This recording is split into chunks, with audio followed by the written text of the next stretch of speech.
Hello, I'm the Nostalgia Critic. I remember it so you don't have to. Well, it's been over a year since I listed the top 12 greatest Christmas specials, and though I still stand by the list, except maybe Christmas Story and Christmas Carol should have been a tie, a lot of people said there were even more specials that I was missing. So much so that I pretty much had no choice but to do another one. There's so many good specials out there, how can you just keep them to one list? These are sort of the runners-up, the next best after last year's choices. So, get ready, because this is the return of the Christmas specials!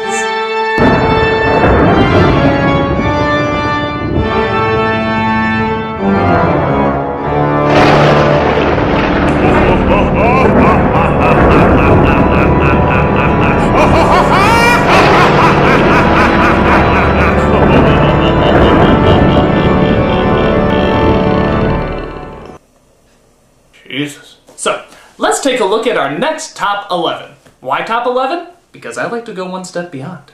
Let's take a look.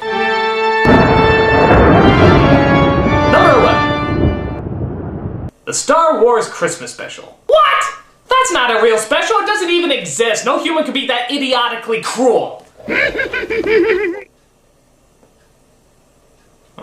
Well, let's move on to the real number 11 spot, Elf.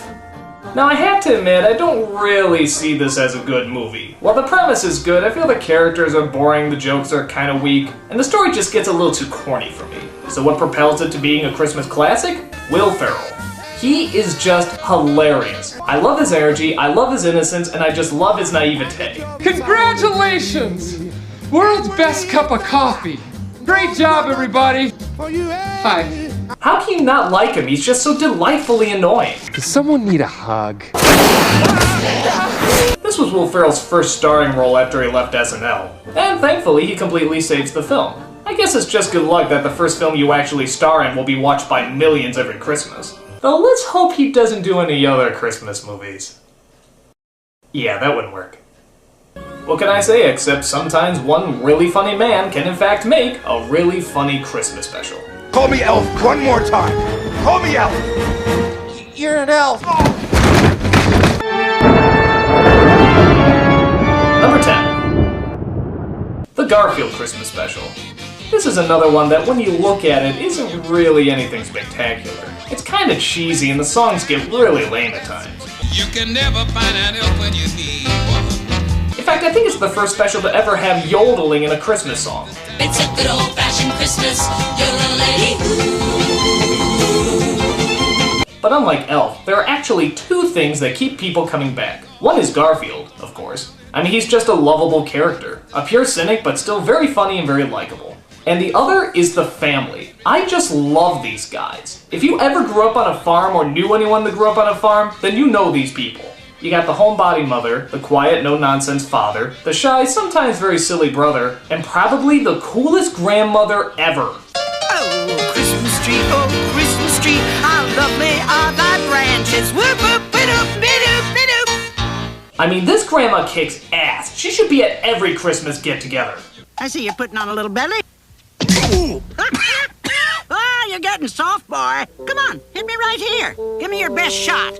On top of that, it's decent animation, the jokes are funny enough, and it has a lot of that mushy stuff that seems lame at times, but at Christmas, you can let a little bit get by. Garfield Christmas Special, a merry pick for the number 10 spot. Can't wait till Christmas. Wake me when it's through. Number 9. The Polar Express, but only in 3D. I say this because the film on its own is just okay. And I know it sounds like I'm trashing some of these Christmas specials, but really, the things that are good are unbelievably good. And that's what makes them stand out. And this one is no different. When it's good, it's really good. But at times it can feel really manipulative. Like they're trying to make a Christmas classic instead of just telling a good story. It's like they said, we need a song here because most children's classics have a song here. Putting up the Christmas tree with friends who come around. We need a scary moment here because most children's classics have a scary moment here. And we need some speech with the word heart in it because, well, you know the drill. Just remember, the true spirit of Christmas lies in your heart. Suck my big fat fucking heart! That and the CG can be a little creepy at times. But like I said, when it works, it's a very nice film. I love the atmosphere, the premise is unique, and I like how they turn the whole idea about believing in Santa Claus sort of like a challenge of faith, which I think a lot of people can relate to. I want to believe. But you don't want to be bamboozled. You don't want to be caught. Sometimes, the most real things in the world are the things we can't see. But what really makes it stand out is the 3D. Only see this movie on IMAX and in 3D. You literally feel like you've been transported to the North Pole. That's what really propels it into an experience rather than just a movie. I know a lot of times people see 3D as a cheat, but with this, you really feel like you're there, and the film is shot to make you feel that way as well. Though I am getting a little tired of Zemeckis making these damn films. Yes, we know animation can look realistic, but if you're just gonna motion capture them anyway, why not just go back to using real friggin' actors? Well, for whatever reason he keeps doing it, Polar Express is a ton of fun to watch and leaves you feeling that good old-fashioned Christmas spirit. On its own, it's okay, but in 3D, it's really friggin' cool. And definitely gets you in the mood for the Christmas season. But next time, could you leave the Steven Tyler elf out? Seriously.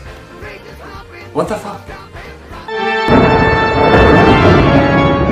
Number 8. The Star Wars Christmas Special. God damn it! We get that out of here! I told you it doesn't exist! The Black Adder Christmas Carol. Now granted, many of you might not even know what the show Black Adder is, but it's not required to totally enjoy the special. It's a British comedy starring Rowan Atkinson, Hugh Laurie, and many others as they're reincarnated through different periods in time. The character of Blackadder is always the world's biggest asshole. That's part of what makes the show so funny. But in the Christmas special, he's the nicest man in England. A penny for Christmas cheer, sucker. I mean, sir. Well, certainly, here. But this all changes when the spirit of Christmas comes to show him flashbacks of his ancestors, which are of course from the other episodes he's done. Ironically, Blackadder likes the way his ancestors act and decides he wants to be a jerk from now on. Oh, we're in love! Ill-conceived love, I should warn you, is like a Christmas cracker. One massively disappointing bang and the novelty soon wears off. It's cynical, it's cruel, and it's all done in the name of goodwill toward men. Now, it does help to see the original shows before watching the Christmas special, but it's not totally necessary. But the scenes of Blackadder acting nice are a million times funnier when you know the character he usually is. Every time he smiles and laughs, you know he's repressing a ton of anger and wants to smack someone in the face. Look, there must be something we can do. Ah, that box of matches in your basket is just the thing I need. How much did they cost? A quid a match. Mr. Scratchit, I suspect that to be a lie of sorts. And luckily by the end, he does. I've made you a fist. Ooh. And what's wonderful about it is that you can use it again, and again, and again. Thank you, Mr. B. It's funny, it's dark, it's a perfect offset to all the Yuletide cheer we're so used to getting this time of year. Mr. B, where's the milk of human kindness? It's gone off, Baldric. It stinks. Number 7. Gremlins. Yeah, I know many of you wouldn't consider this a Christmas movie, but I'm surprised to find just how many people whip this movie out around this time of year. I guess who doesn't want to see red-eyed demons attack innocent bystanders while singing Holly Jolly Christmas tunes? But the more I thought about it, yeah, I do surprisingly think of Christmas when I think of this movie. I remember Gizmo given as a present, I remember the gremlin in the tree, I remember the dog wrapped up in Christmas lights. I even remember that goddamn fucking weird speech about Santa Claus that just came out of nowhere. Now I have another reason to hate Christmas. It was Christmas Eve. I was 9 years old. I went to try to light up the fire, and that's when I noticed the smell. And me and Mom were expecting them to pull out a dead cat or a bird. And instead, they pulled out my father. He was dressed in a Santa Claus suit. He slipped and broke his neck. And that's how I found out there was no Santa Claus. Thanks.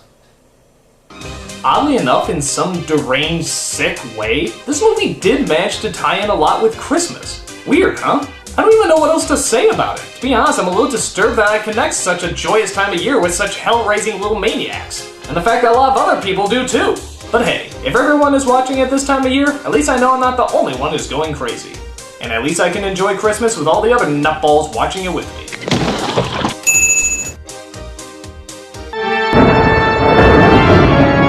Number 6.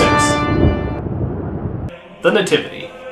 Well, yeah, sort of a no-brainer. The story of Christmas wouldn't be here without the story of Christmas. It's pretty straightforward, though they do address some areas of the story that many have overlooked. Like Joseph's reaction that Mary apparently had a virgin birth. He's about ready to actually stone her until the angel finally appears and set things right. Oh, really? Immaculate Conception, huh? Oh, the Son of God! Yeah, the Lord of all, no kidding. Wow, I'm gonna give the Archangel 2 seconds before I pound the living shit out of him! Don't, Joseph. It's cool. You got lucky. I also really enjoy the 3 wise men in this movie. They're actually really likable and even a tad bit goofy. But not too much that's over the top. The only problem I have is that the spiritual aspect almost seems rushed at times. Every time the angel appears, it's like a drive-by prophecy. Bitch, you pregnant! Bye! But the rest of the film is good. It's thoughtful, it's heartwarming, and it's very engaging to watch. For some reason, the film got really panned by critics. I'm not entirely sure why. Maybe because it was following on the heels of The Passion, and everyone thought we were going to see more religious sadist porn after that.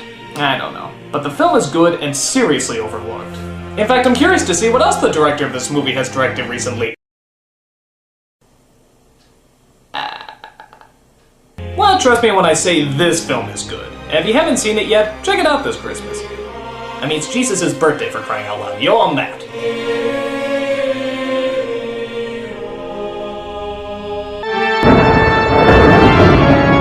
Number 5. The Pinky and the Brain Christmas Special. How can you go wrong with Pinky and the Brain? Our favorite mouse duo bent on world domination have a wild time trying to insert a hypnotizing doll into Santa's sleigh. Just act natural, Pinky. The jokes as always are great and the characters work off each other wonderfully, but what sets it apart from other episodes is the ending. I won't give too much away, but it's so beautifully cheesy but so surprisingly touching that it creates a wonderful piece of Christmas epicness. In fact, I'm actually a little shocked to hear that some people actually get teary-eyed at this ending. Who would have thought Pinky and the Brain could make anyone teary-eyed? And on top of that, it's just funny. You can always tell the writers are working really hard on this show and the laughs always come through. Who you working for? The Easter Bunny? The Tooth Fairy? Herschel the Hanukkah Goblin? The animation is great, the story's hilarious, and the good spirit of Christmas is always shining through. It's Christmas gold from beginning to end.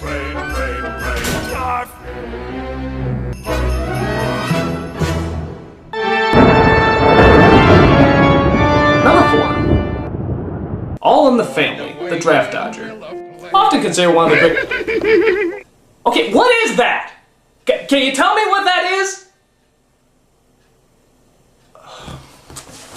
Often considered one of the greatest sitcoms of all time, All in the Family created a brilliantly uncomfortable scenario for almost every episode. They also did a ton of Christmas shows as well, but probably the most poignant was The Draft Dodger. It's Christmas Eve at the Bunker's house and the always conservative and bigoted Archie is eating with his family. But he's greeted by one of Mike's friends from Canada who's breaking the law by being there because he moved there to avoid the draft. On top of that, one of Archie's friends is invited too, who recently lost a son in Vietnam.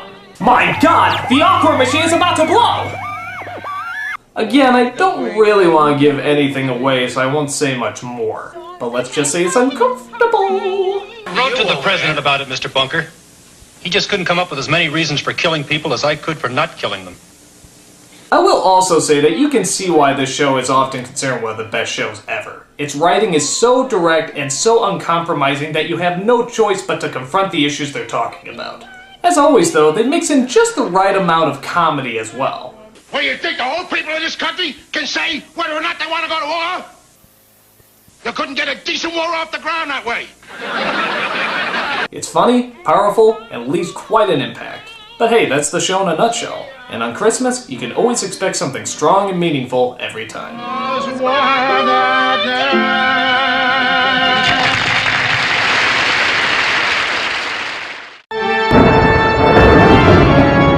Number 3. Joas Noel. This film is starting to grow in popularity, but still not a household name. It truly is fantastic though, and deserves more recognition. It's based on an incredible true story set in the First World War. Scottish, German, and French soldiers are head-to-head in the trenches, ready to kill one another. But on the night of Christmas, they all amazingly agreed to a ceasefire because of the holiday. We were talking about a ceasefire for Christmas Eve. They come out of their bunkers, they talk to each other, exchange pictures, and even hold a mass. It's friggin' unbelievable. When you watch it, you really can't believe people can be this good. They form strong and powerful friendships that they don't want to destroy if they go back to war. Because of this, things get very complicated the day after, and the day after that, and even the day after that. Trying to kill a man you just called your friend a few days ago is near impossible, and this film shows the sacrifice that these men went through so that they didn't have to do it. Again, I don't want to give too much away, but the focus is on the night the troops stopped firing. They decided to show their fellow man the peace and love that Christmas is all about. It's an unbelievable story and is captured very well in this film. Trust me when I say if you haven't seen it yet, you're in for something special.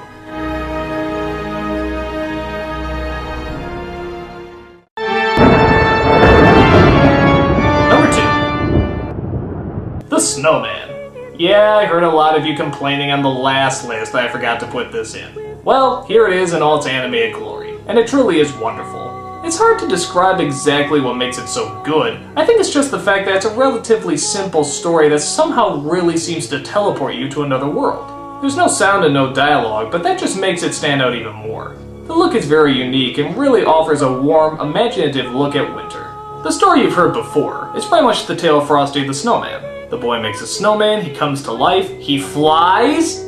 Well, that's fucking cool. And he takes him to a rocking party where there's like a bajillion other snowmen? Dude, I want to go to a snowman party. Not his. The only downside I have to admit is the ending. It's not really bad or anything, but it's just so damn depressing. And there's not one happy thing about it.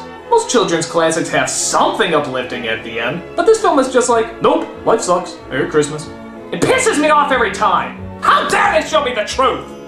But then again, maybe that's the strength of the piece. You like it so much that you never want to see it end. The Snowman is simply a classic, no matter how you look at it. The villagers go by like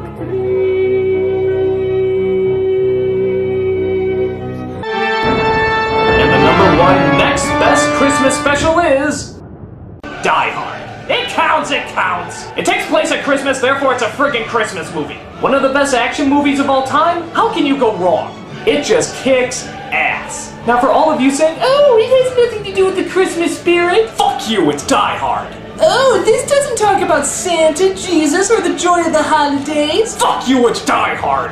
But this doesn't even have a moral. What can you possibly learn from Christmas by watching this? Fuck you, fuck you, fuck you, it's Die Hard! This is the action movie, and every Christmas I find more and more people watch it around the holidays. Yippee-ki-yay, motherfucker. It's action-packed, it's a great story. I mean, it's Die Hard! What more can you say about it? The title itself is practically an explanation about why it's so great.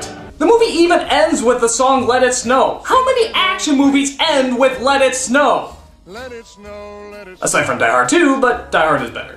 This movie kicks ass, but it kicks even more ass at Christmas. The story is great, the action is great, the acting is great, it's just great. Die Hard, the merriest explosions of Yuletide cheer. This is their idea of Christmas. I gotta be there for New Year's. And that's my top 11. Okay, what are you laughing at? What's so funny? What, is the Star Wars Christmas special thing? Is that it? It's not that funny, okay? It doesn't exist anyway, you hear me? It doesn't exist! Excuse me one moment. Hello? A package for me? Well, okay, thanks. What a weird looking mailman. Huh, well, apparently I got a package in the mail. Huh, let's see what it is.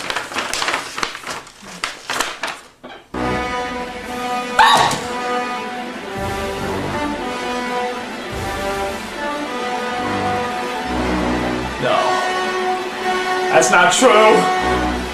That's impossible! Search your feelings, you know it to be true. You have paid the price for your lack of vision. Please! Anything but this! I can't do it! I can't do